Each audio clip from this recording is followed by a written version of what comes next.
Bonsoir et bienvenue dans votre magazine économique comme chaque mardi. C'est l'une des conséquences de la crise sanitaire et elle est plutôt positive. Le besoin pour vous, consommateurs, de vous tourner vers les produits locaux, régionaux, le Made in France. Eh bien, certaines entreprises parient sur la relocalisation. C'est le cas de Safilin qui s'apprête à réimplanter une usine de production de fil de lin à Sailly-sur-la-Lys. Bonsoir, le président Olivier Guillaume est avec nous. Bonsoir. Merci d'avoir accepté notre invitation et comme chaque semaine, Élodie Souris-Lavergne du Journal des Entreprises nous accompagne. Bonsoir Marie, bonsoir Olivier Guillaume. Bonsoir, merci de me recevoir.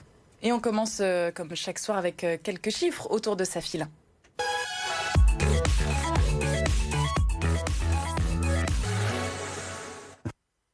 Safilin est née en 1778. Elle compte aujourd'hui 500 collaborateurs, dont une grande partie en Pologne. 4500 tonnes de lin sont produites chaque année et le chiffre d'affaires en moyenne par an est de 30 millions d'euros. Alors pourquoi, il y a 25 ans, la production de Safilin s'est délocalisée en Pologne? Pourquoi? On peut revenir un petit peu sur ce contexte? Oui, très clairement, en fait, il fallait sauver l'entreprise. La filature de lin, c'est extrêmement consommateur de main-d'œuvre, 10 fois plus que la filature de coton, 0,4% des fibres mondiales, donc finalement peu de R&D pour évoluer technologiquement. Et donc, il fallait survivre face à une mondialisation galopante. Et donc, vous étiez vraiment en grande difficulté à l'époque? Oui, tout à fait, tout à fait. Il y avait une concurrence émergente des pays asiatiques, de fibres dérivées du pétrole également, fibres synthétiques. Et à l'époque, l'impact environnemental était moins important qu'aujourd'hui. Donc, il fallait trouver les moyens de survivre. Et vous avez été la dernière entreprise française à fermer ses filatures de lin en 2005. Il y a une vraie volonté de maintenir l'activité jusqu'au bout à l'époque? Oui, tout à fait. Quand je parle de sauver l'entreprise, en fait, c'était de maintenir l'usine en France le plus longtemps possible. La délocalisation qui a démarré en 95 a quand même permis de maintenir le site en France jusqu'en 2005. Et pourquoi vous avez choisi la Pologne plutôt que l'Asie, par exemple? Alors, l'Asie, ça aurait pu être le choix le plus raisonnable, en tout cas économiquement le plus raisonnable à l'époque. Mais la crainte pour nous, c'était d'être noyé dans la masse et on voulait en rester très proche en fait des zones de production, puisque le lin pousse en France, en Belgique, aux Pays-Bas. Donc, on a fait ce choix stratégique et qui s'est avéré payant. Et quand la filature est partie en Pologne, quelle activité est restée en France, dans les Hauts-de-France? Alors, pendant les 10 premières années, nous avons maintenu une activité de production, tout en ayant à côté, bien sûr, les fonctions support commerciales essentiellement auprès des industriels transformateurs. Et la Pologne, c'est combien de salariés, combien d'usines aujourd'hui? Alors aujourd'hui, c'est 2 sites de production et 500 salariés. Et donc, vous revenez dans notre région avec une usine qui va voir le jour dans les prochains mois, prochaines semaines. Pourquoi ce retour aux sources, si on peut l'appeler ainsi? Très clairement, il y a quelques années, on commençait à émerger les premiers signaux faibles des consommateurs qui sont devenus de plus en plus exigeants, qui attendent des produits locaux, peu impactants sur l'environnement. Et les marques également qui sont en train de s'approprier aussi la RSE, qui sont en demeure d'y répondre. Donc ce projet a commencé à mûrir il y a quelques années. Et, oui, vous aviez ça en tête depuis un petit moment déjà. Tout à fait. Et jusqu'à ce que les signaux faibles le soient de moins en moins et jusqu'à ce qu'on passe le cap. Et alors vous allez implanter donc une filature dans la région de France de 6000 m². Elle va être située où? Alors elle va être située dans un rayon de 30 km autour de notre siège de Sailly-sur-la-Lys.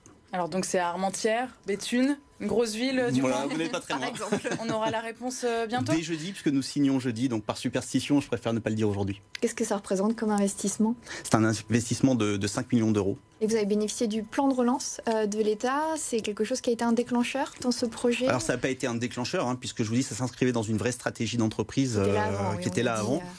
Mais évidemment, le soutien de l'État n'est pas neutre en fait dans l'accompagnement dont nous avons bénéficié. Donc la crise sanitaire n'a pas du tout eu d'impact sur vos choix et ce retour chez nous? Elle n'a pas eu d'impact sur nos choix. Par contre, elle nous a confortés, puisque cette crise sanitaire a exacerbé en fait le besoin de sourcing de proximité, les consommateurs qui se sont réappropriés des produits locaux. Donc ça, si vous voulez, il y a un lien quand même. Il y a un lien quand même, mais ça n'a pas été le déclencheur de notre retour. La production dans les Hauts-de-France va démarrer quand et avec quelle capacité? Alors très concrètement, la capacité que nous allons installer va représenter 10% de la capacité actuellement installée en Pologne. Le démarrage de production va se faire début 2022. Notre ambition, c'est d'être prêt pour l'été 2022 afin d'assurer aux marques la possibilité de proposer à leurs consommateurs, à leurs clients, un produit 100% transformé en France de la plante au produit fini pour les collections 2023. Il va y avoir combien de métiers à tisser alors dans cette usine? À affiler. Alors, il va y avoir 14 métiers, donc 12 métiers pour la technologie dite au mouillé, qui est une technologie propre au lin, et 2 métiers au sec pour adresser également, en marge des marchés de la mode, les marchés d'ameublement également. Et c'est des métiers que vous achetez, c'est des nouveaux métiers ou certains viennent de Pologne? Comment ça Alors c'est du matériel que nous avons à notre disposition, puisque nous étions de toute façon dans une stratégie de croissance, et puis donc nous avions collecté du matériel d'origine que nous étions en train de remettre parfaitement en état, c'est de l'horlogerie suisse, et bien en fait cette croissance, il s'avère qu'elle passe par la France, donc ces métiers nous allons les monter ici en France. Avec donc les Polonais qui vont venir former les nordistes dans les prochains mois? Tout à fait, puisque c'est un métier qui a complètement disparu. En France, aujourd'hui, on ne peut pas former, on démarre ex nihilo. Et donc, il faut bien trouver des formateurs. Et les seuls formateurs qui existent en Europe, ce sont les nôtres, ce sont nos collaborateurs polonais qui vont faire la démarche de rendre l'appareil, puisqu'il y a 25 ans, des collaborateurs français ont formé des opérateurs polonais. Et là, eh bien, ils vont tout à fait, oui. Et comment vont s'articuler les relations alors, entre les deux filatures? Parce que vous maintenez évidemment l'activité en Pologne, vous allez en avoir une dans les Hauts-de-France. Comment ça va fonctionner? Eh bien, elles vont être tout à fait complémentaires et elles s'intègrent parfaitement dans notre stratégie qui est de proposer en fait des produits qui soient produits à l'échelle locale. Alors local, la Pologne alimente les marchés 100% européens, 100% transformés en Europe, et la France vient rajouter cette couche pour alimenter la demande franco-française.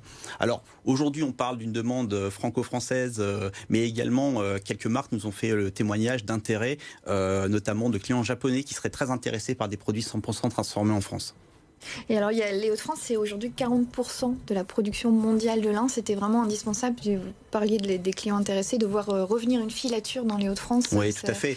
Les Hauts-de-France, ça a du sens à plusieurs titres. D'une part, c'est nos racines, c'est les racines de l'entreprise, depuis 1778, vous l'avez dit. D'autre part, c'est une forte zone de production de fibres de lin. Il s'y trouve la transformation, mais c'est également aussi tout un écosystème textile, puisqu'on va y retrouver des tisseurs, des tricoteurs, des transformateurs et également des distributeurs comme les marques. Vous allez créer combien d'emplois alors chez nous et dans cette ville encore mystère? Nous allons créer 30 emplois en phase 1 et monterons à 50 emplois à horizon 2024. Donc, des métiers techniques, vraiment manuels? Des métiers techniques, manuels, où il faut s'approprier une matière naturelle, vivante. Et l'arrivée de cette filature, ça marque un petit peu le grand retour de la filature du lin en Europe, parce qu'il y a aussi des projets en Normandie, en Alsace. Oui, et plus largement en Europe en fait. Oui. D'ailleurs, ça dépasse les frontières. Il y a un engouement pour cette fibre, c'est très clair. Là où tout le monde a fui l'Europe il y a 25 ans, eh bien, je crois qu'on a envie d'y revenir et de recréer en fait cette production locale. Mais le lin, pour le moment, c'est que 0,4% du marché textile mondial. C'est peu. Est-ce que ça, c'est appelé à évoluer? Parce que par exemple, c'est une matière éco-responsable, ça peut séduire. Mais tout à fait, il y a un fort capital séduction. Mais si on reprend l'histoire du lin de ces 10 dernières années, les surfaces et l'offre en lin a doublé en 10 ans déjà. Et la filière lin va continuer cette croissance. Des investissements se font chaque année. Et au vu de cette croissance, est-ce que ça pourrait donner des idées à d'autres de s'implanter chez nous, dans la région, de certains de vos concurrents? Ce serait possible ou pas? Ce serait possible. Bon, il y a d'autres projets qui sont là aujourd'hui sur le papier et qui pourraient voir le jour également. Mais demain, ça peut être aussi pour nous, après ce galop d'essai, après cette première filature, peut-être une croissance à échéance quelques années également. Oui, en agrandissant l'usine dans la région de France, en recrutant un peu plus. Oui, tout à fait, aussi, oui.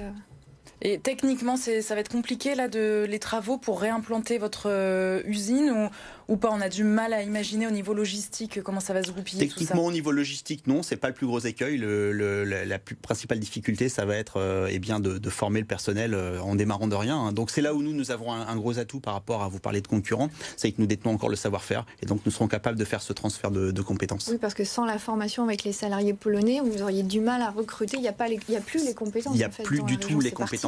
Alors, à ceci près que nous avons eu le témoignage de quelques anciens de la filature en France qui nous ont dit mais nous on veut participer à l'aventure et si on peut aider on aidera. Ah, ils se sont manifestés déjà après l'annonce il y a un mois. Tout à fait. Donc on va au-delà de l'aventure industrielle, il y a aussi une aventure humaine derrière notre projet.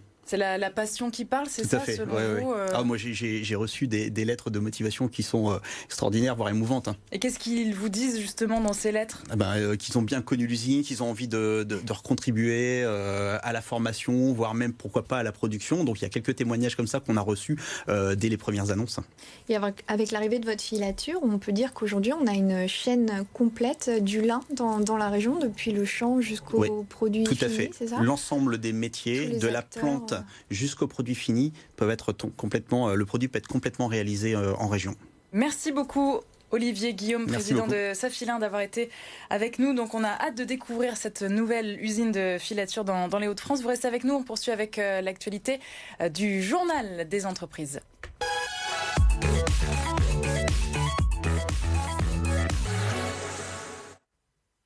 Et cette semaine, Elodie, justement, on parle d'une vague de réindustrialisation dans notre région. C'est ça, on va rester sur la thématique de la réindustrialisation dans les Hauts-de-France. Le phénomène n'est pas nouveau, mais il accélère depuis cette crise sanitaire.